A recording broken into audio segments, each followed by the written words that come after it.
전국 산악인들이 한 번쯤은 꼭 거쳐간다는 서울 종로가 아웃도어 거리. 이곳에서 오늘의 제주 사람을 만났습니다. 안녕하십니까? 네, 어서 오십시오. 반갑습니다. 네. 오시느라 고생했습니다. 예. 오늘의 주인공 강태선 회장입니다. 사뭇 평범해 보이는 이 아웃도어 매장에 제주 사람이 만든 대한민국 최초라는 타이틀이 숨어 있다고 하는데요. 이 옷이 굉장히 특별한 옷이라고 들었어요. 예. 어떤 옷이죠? 이 플라스틱을 녹여갖고 실을 짜서 긁어서 만든 옷이 바로 이 폴라텍입니다. 아, 이게 그러면은 예. 플라스틱으로 만든 옷이라고요? 그렇습니다. 아, 그렇게 안 보이는데? 예, 그렇죠. 플라스틱으로 옷을 만든다. 2050년이 되면 바다의 물고기보다 플라스틱이 더 많아질 거라는 얘기가 있죠. 환경오염의 주범으로 지목되고 있는 플라스틱. 우린 매일 848톤의 플라스틱 폐기물을 배출하며 살고 있습니다. 그런데 국내에서 발생하는 플라스틱 폐기물이 많이 있는데도 정작 대다수의 기업들은 외국에서 재활용 처리를 마친 폐플라스틱을 수입해 그것으로 친환경 제품을 만들어 왔는데요. 바로 비용 때문입니다. 그래서 싹 해서 보온이 되는 겁니다. 그래서 우리나라 최초로 저희 회사에서 국내 플라스틱 병 갖고 옷을 만들다. 생수병이 옷이 되던 게 바로 이겁니다.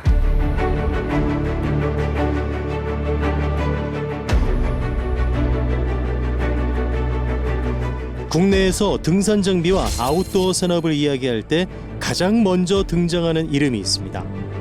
바로 국산 등산 장비라는 개념을 우리나라에 최초로 도입한 강태선 회장입니다. 지난 48년 동안 국내 아웃도어 역사는 그와 함께 성장해왔다고 해도 과언이 아닌데요. 그는 제주 서귀포시 예래동의 한 마을에서 나고 자랐습니다. 제가 이제 올라와 있는 이 군산은 우리 초등학교 때 거의 소풍 오던 데입니다. 초등학교 앞에서 샀고 이게 예래 초등학교입니다. 예. 그 다음에 이제 중문중학교 갔죠. 예.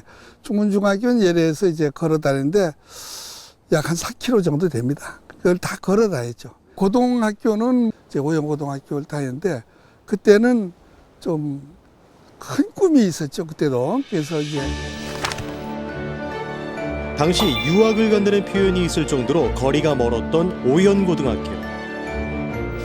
남달리 큰 꿈이 있었던 강 회장은 먼 거리를 마다 않고 고등학교에 진학했습니다. 고등학교 갈 때는 어떤 경제적인 생각을 못했어요. 그냥 부모가 해주겠지 이런 안연 생각을 갖고 이제 고등학교 졸업했는데 대학을 가려니까 서울을 한번 갔다 와서 생각이 달라졌어요. 도저히 갈 수 없다. 가난한 집안 형편으로 인해 꿈과 대학 진학을 접어야 했던 시절.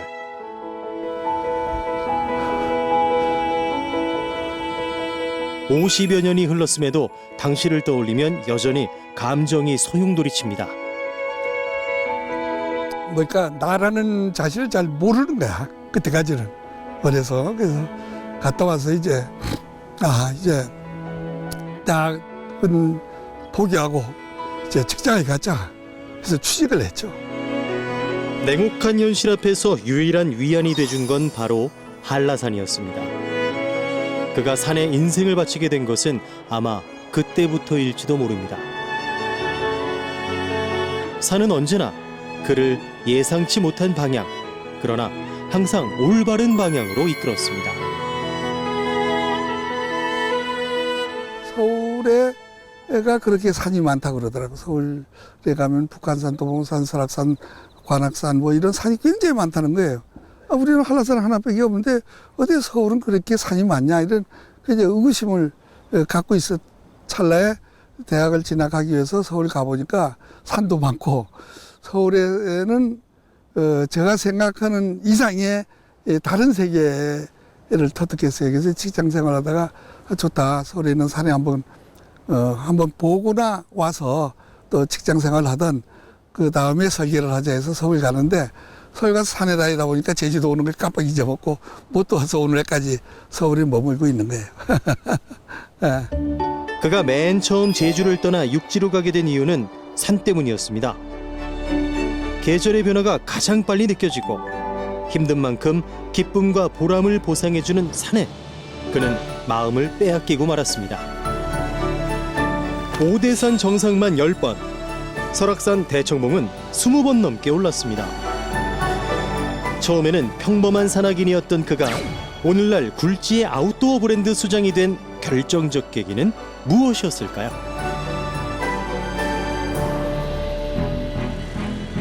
서울 종로 5가 1960년대부터 등산 골목으로 불렸던 곳입니다. 당시엔 등산 장비 시장이 따로 없었기 때문에 전국에서 등산 장비가 필요한 사람은 이곳을 찾아왔습니다.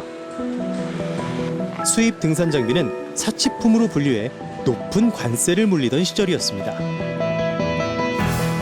그렇다 보니 등산 장비라고 해봤자 미군이 야전에서 사용하는 군수품을 개조해 만든 것들이 전부였습니다. 등산객들은 군용 반합으로 밥을 짓고 군복을 입고서 산을 올랐습니다. 상경에 한창 산에 빠져 살던 강태선 회장. 어느 순간부터 그에 대한 문제의식을 갖기 시작했습니다. 예. 산에 다니면서 불편한 게 뭐냐면 장비예요. 군 장비밖에 없어요. 군 장비를 우리가 지고 다니고 개조해서 다녔는데 그때 이 배낭을 지고 다니는데 며칠 지고 다니니까 굉장히 등이 아프는 거예요. 불편하고. 그래갖고 야 나도 이 배낭 하나만큼은 좀 편안하게 만들고 지고 다녀보자는 생각이 들어서 그래서 종합시장 가서 원단을 사다가 내가 지고 다닌 군 배낭을 맨도로 뜯어갖고 수선하는 아주머니들이 몇 분 있는데 그 아주머니한테 꿰매달라 그랬어요. 꿰매서 지고 다니는 거예요. 지고 다니니까 좀 불편해. 또 와서 뜯어갖고 또 3번 뜯어고치니까 편안한 거예요. 자주 산을 오르다 보니 느껴진 배낭의 불편함. 원단을 고르는 일부터 배낭 디자인까지 모든 과정이 강태선 회장의 손에서 이루어졌습니다. 이를 접한 주변 산악인들 사이에서 반응은 가히 폭발적이었습니다. 이모님께 10만 원을 빌려 배낭 40개를 만들자 순식간에 팔려나갔습니다. 이것이 당시 판매한 첫 제품입니다. 한국인 체형에 맞게 디자인된 것은 물론 이전까지 회색빛 일색이던 등산 장비에 고운 색을 입혔습니다. 우리나라 최초의 국산 배낭이 탄생하는 순간이었습니다. 제가 듣기로는 이게 그때 당시에 되게 선풍적인 인기를 끌었다고 하는데 나이롱 섬유로 처음 만든 거예요. 개발한 게. 이 나이롱이니까 굉장히 든든하고 방수도 잘 되고. 예. 네네네. 그렇습니다. 이렇게 열어보면 네. 네. 여기 또 뭐 후렴도 달고 이렇게 후렴. 지금 매도 뭐 지금 해도 네. 전혀 하자 없습니다. 네, 그러니까요. 네, 튼튼하고 예. 예. 굉장히 재미가 있는 거예요. 그래서 그러면 이걸 직접적으로 내가 장사를 한번 해보면 어떻게 했느냐 해서 이 동네 다니다가 여기 세평이 그때 비어 있었어요. 비어 있어서 이걸 얻었죠. 우리 이모님한테 좀 차용해갖고. 산을 좀 더 편하게 오르고 싶어 만든 이 배낭 하나가 그의 인생을 바꾸기 시작했습니다. 바로 이곳입니다. 48년 전 불과 3평 크기의 등산 장비 업체가 이곳에 등장한 이후 현재까지 국내 아웃도어의 역사를 써내려가고 있습니다. 현재는 연매출 수천억 원대 브랜드로 성장했지만 처음부터 승승장구 출세 가도를 달려온 것은 아닙니다. 이모에게 빌린 10만 원으로 만든 가방 40개가 금방 팔려 신이 난 것도 잠시. 판매 금액에 대한 수금이 제대로 되지 않았고 이후에도 폐업 위기가 몇 번이나 찾아오는 등 힘든 시절도 많았다는데요. 그의 지난 48년을 돌아보면 솟아있는 산맥만큼이나 고난과 시련이 굽이치며 떠오릅니다. 제주도 가서 보고 결혼했는데 서울에 오니까 잘 돼가 있어. 그러니까 이제 여관반 얻어서 우선 이제 생활하는데 우리 거래처에 이제 좀 지긋한 분이 한 분 계셨는데 이 친구가 나한테 와서 이봐 강사장 당신 뭐 머리 똑똑한 줄 아니까 굉장히 멍청하네. 그래서 뭡니까 했더니 결혼식은 2번 해. 제주도 간 사람 없잖아. 거래처도 많으니까 여기에서 피로연을 하라고 그러는 거야. 피로? 여보 피로연 하면 부지 받으면 그 돈 갖고 방 얻으면 되지. 뭐 그 고생하냐. 번쩍 드는 거야. 그래서 막 이 초청장 써갖고 피로연을 했지. 피로연 갈비탕만 먹어라.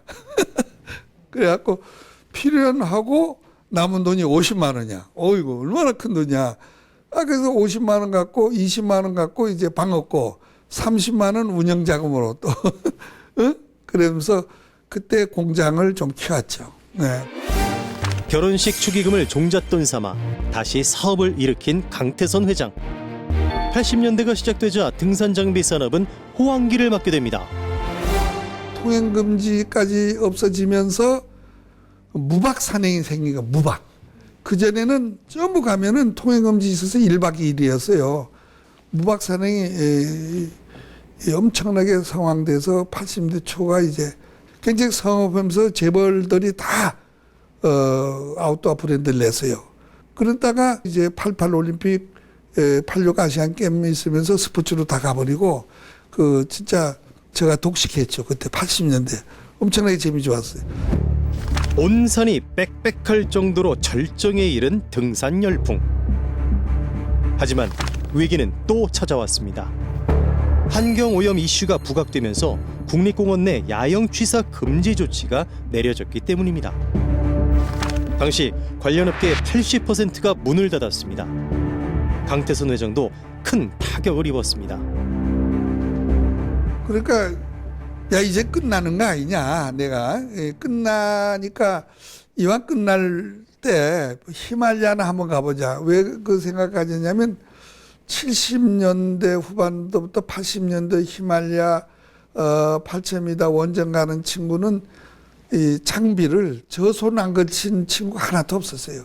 그래서 심지어는 원정 대원으로 들어가면 우리 회사 와서 알바해서 그 알바 왜 하느냐. 장비 훔치려 온 거야. 나도 알아.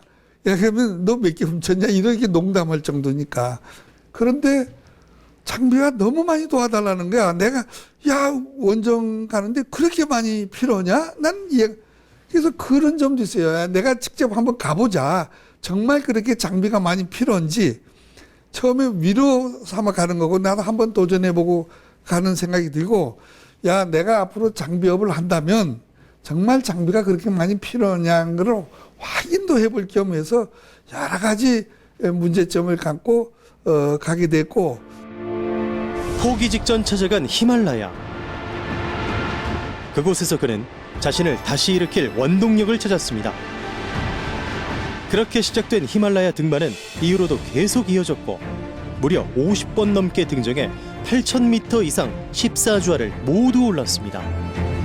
다시는 안 온다는 마음으로 내려오지만 1년이 지나면 자신도 모르게 다시 짐을 챙기게 된다는 히말라야. 극한의 환경을 경험하면서 등산 장비의 존재 이유는 산악인의 안전과 생명을 책임지는 것에 있다는 사실도 깨달았습니다. 전 세계 산에 다니는 사람들의 생명과 안전을 책임지는. 그래서 아웃도어 의류는 저는 장비라고 해요. 옷이라고 얘기를 잘 안 합니다. 그래서 최고의 기술은 살아남는 것이다 이게요. 등반의 최고의 기술은 살아남는 것이다. 죽은 다음에 무슨 기술이 필요해요? 그게 뭐냐? 의류다. 또 한국 브랜드로서의 글로벌화된 브랜드는 없습니다. 우리나라가 섬유 국가인데 섬유 패션 브랜드로서 해외 진출한 게 그렇게 없어요. 전 세계의 국민들한테 사랑받는 그런 또 브랜드가 됐으면 하는 바람이다. 그러던 어느 날 여느 때처럼 올라간 히말라야에서 평생 잊지 못할 경험을 하게 됩니다. 우리가 내려오는데 제가 이제 그 길을 잊었어요. 길을 잊어서 한참 헤매는데 동물이 보이는 거예요. 나중에 보니까 야크예요. 좀 살았구나. 왜? 이 동물이 살면 사람이 살 수 있어요.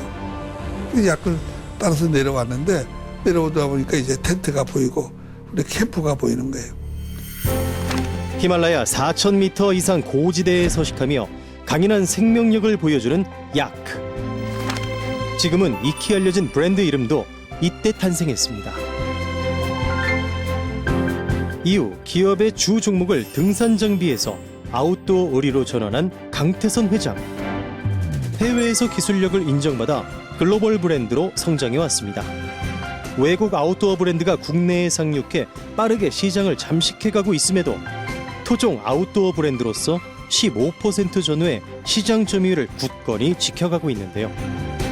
뿐만 아니라 유럽과 미국, 중국, 베트남 등 20여 개국에 진출하기도 했습니다. 그 나라에 단순히 수출만 하는 것이 아니라 해외 현지 매장을 약 170여 개 구축해 운영해오고 있습니다. 좀 더 자세한 이야기를 듣기 위해 서울 서초구에 위치한 본사로 찾아갔습니다. 먼저 M세대를 아까와는 사뭇 다른 모습에 진지하고 매서운 눈빛의 강태선 회장이 있습니다. 신제품 출시를 앞두고 홍보 마케팅 회의가 한창인데요. 친환경 재생 섬유로 만든 옷을 고객들에게 좀 더 효과적으로 홍보하는 방법을 함께 고민하는 자리입니다. 재활용된 페트병을 활용한다라는 걸 임팩트 있게 잘 표현이 된 것 같은데, 제가 매장에서 저 영상을 틀기에는 조금 짧은 느낌이 있어서 그 페트병이 국내 페트병이에요. 해외에서 침을 수입한 거예요. 근데 그게 저 어필이 좀 잘 안 되고 있어요. 뭐 여기에 대해서 확실하게 설명해 주는 게 난 바람직하다. 더 이상 재생 섬유를 만들기 위해 해외에서 폐플라스틱을 수입하는 일은 없어야 한다. 저렴한 수입 폐플라스틱 칩이 아닌 국내에서 발생하는 페트병을 재활용해 친환경 의류를 만들어야겠다고 생각한 강태선 회장.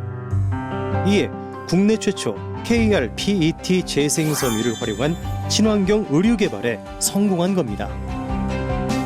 이는 기업의 이윤만 생각해서는 쉽게 하지 못할 일인 듯한데요. 저는요 아직도 이게 옷이 된다는 게 믿겨지지가 않아요. 그렇죠. 그 전에 이 플라스틱 전에는 우리 생활용품이 종이였어요. 종이. 나무를 잘라야 되잖아요. 그게 산입 훼손된다. 그러면 종이 사용량을 줄여야 될 거 아니냐. 그럼 뭘 갖고 하느냐. 이 플라스틱을 연구해낸 거예요. 지금 한 5, 60년 지나고 보니까 이 플라스틱이 삶에 해가 오고 지구를 오염시키고 모든 환경을 파괴되는 게 이 플라스틱이고. 그렇다면 플라스틱 폐기물이 어떻게 옷으로 재탄생될 수 있다는 걸까?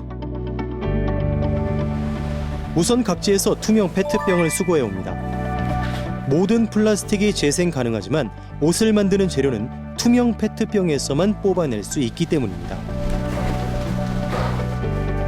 분리된 페트병을 분쇄기에 넣어 잘게 부순 뒤 물에 담그게 되는데요.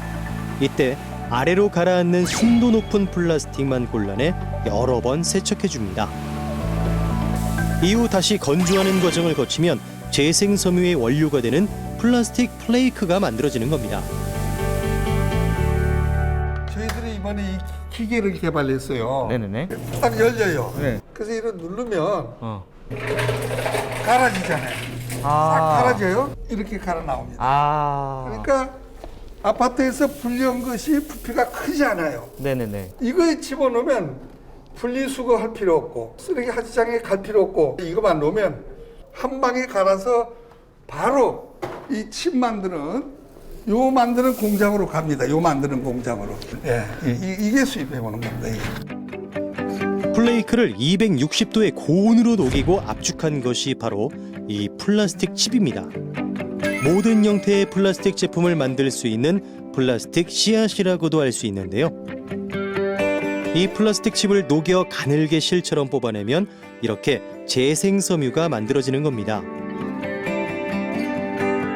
그런데 강태선 회장이 발벗고 나서기 전까지는 이 플라스틱 칩을 해외에서 수입해왔던 겁니다.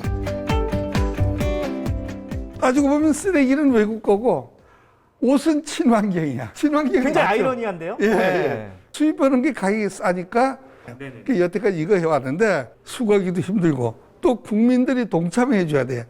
이런 것이 어렵기 때문에 기업이 투자를 안 했는데 공감대가 형성되는 데만 기업체들하고 손잡아서 이거 만들어서 2년 전부터 성공하기 시작해서 쓰임을 잃고 땅에 묻힐 뻔한 페트병이 재생섬유로 변하는 감동적인 장면입니다.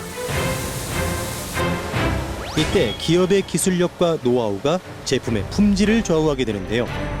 티셔츠나 재킷, 바지, 그리고 충전용 솜 등 목적에 따라 섬유의 두께나 질감을 달리해 기능성을 부여하게 됩니다. 이거 한번 만져가 보세요. 별게 다 있어요, 이거. 네. 자. 어떻게 이렇게 한 재료에서 네. 이렇게 다양한 어떤 촉감 네. 이런 재질의 천들이 나올 수 있는지가 정말 신기한 것 같아요. 다 다르네요. 예. 신축성도 다 다르고. 예. 요 실만 하면은 이렇게 나오진 않습니다. 이 직중에 이제 스판텍스를 섞은다든지, 예, 옥수수 아. 실을 섞어서 기능성을 만든다든지, 네네네네.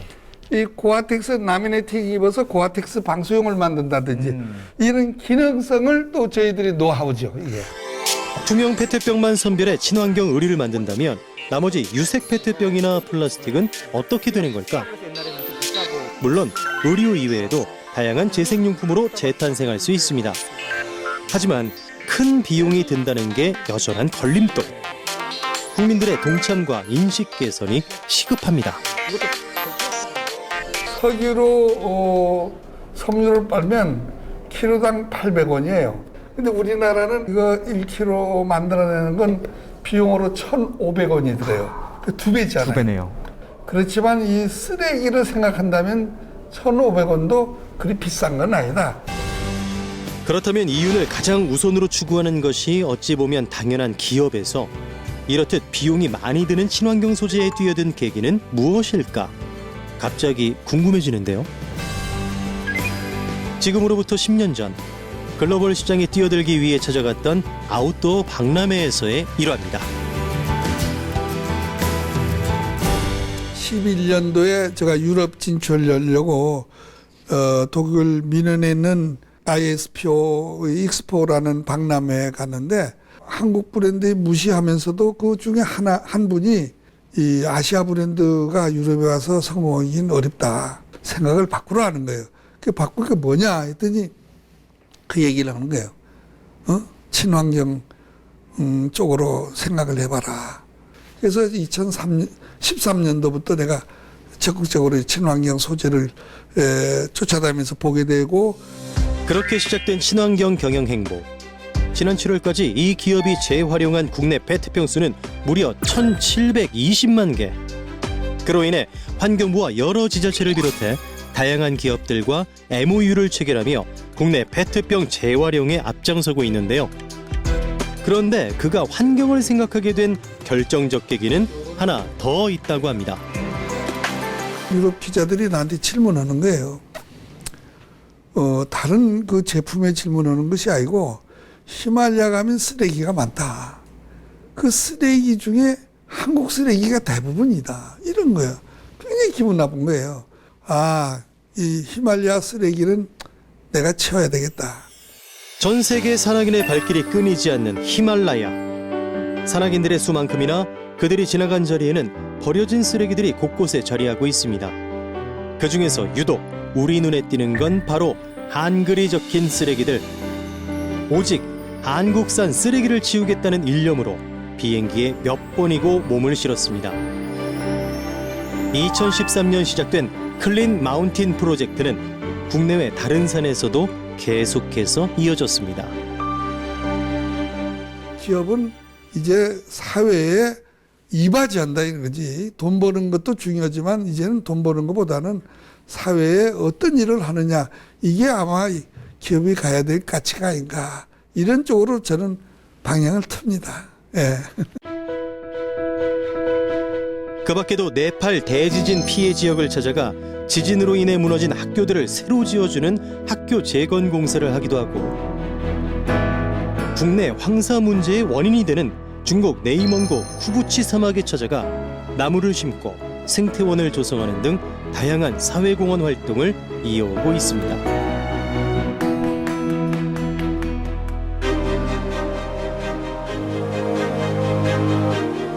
산이 좋아 등산 장비에 관심을 가졌고 48년이 지난 오늘날 글로벌 아웃도어 브랜드를 일궈낸 강태선 회장.